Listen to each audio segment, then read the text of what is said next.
Yeah, that was the part. So it was a long sermon today and a long service, but that was the part that actually I did cut out before I got to church today, was just the idea of corporate sin. And there's something really beautiful about Daniel, who was too young to be really responsible for why Israel was sent into exile. Like, it wasn't his sin that did it. But when he was in exile and he was praying, he would always pray, we have sinned against you, God. We have turned away. We've brought this judgment on ourselves. I am sorry.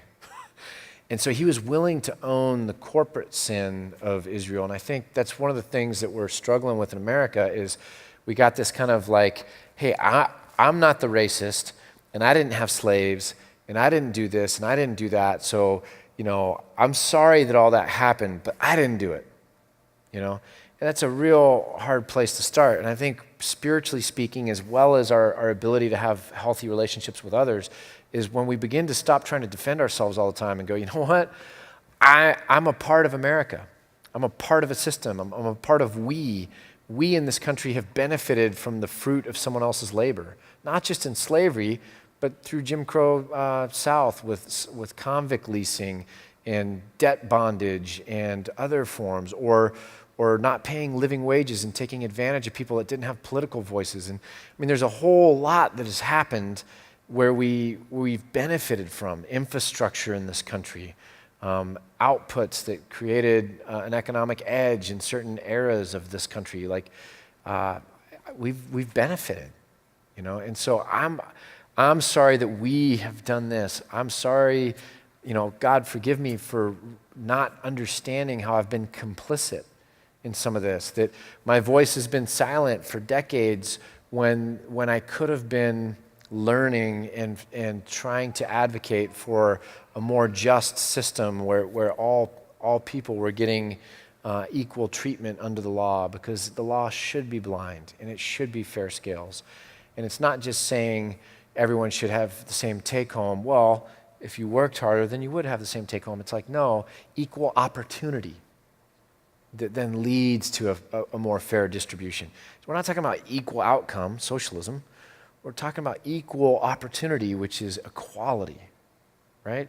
And until there's equal opportunity, and that's, we could get into the weeds here, but that's really what affirmative action and some of these other things are saying is like, look, if this cycle is ever going to be broken, when you have some of these communities that are in PTSD trauma, and they're just stuck in the mud.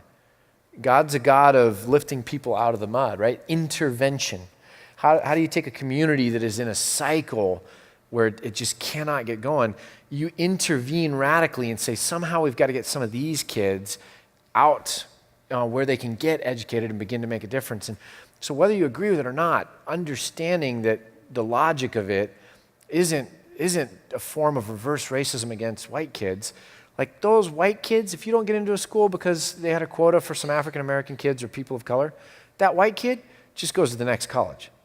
Let's be honest. You don't get into state, you go to wherever. You know what I mean? They move on to the next college. It's not that they don't go to college, right? And it's not that the black kid took your spot. It's that you didn't study hard enough to beat the white guy that got in right in front of you. That's why you didn't get in, right? But you had the opportunity. And so when you understand what we're trying to do is to intervene, to break cycles and patterns so that communities that are in trauma can begin to gain traction, like, heck yeah, that makes sense. If I had a family where you had, some of my kids were here and some of my kids were here, I'd be like, we're going to intervene in this kid's life to try and help that kid so that kid, it's logic, right? It's not reverse racism.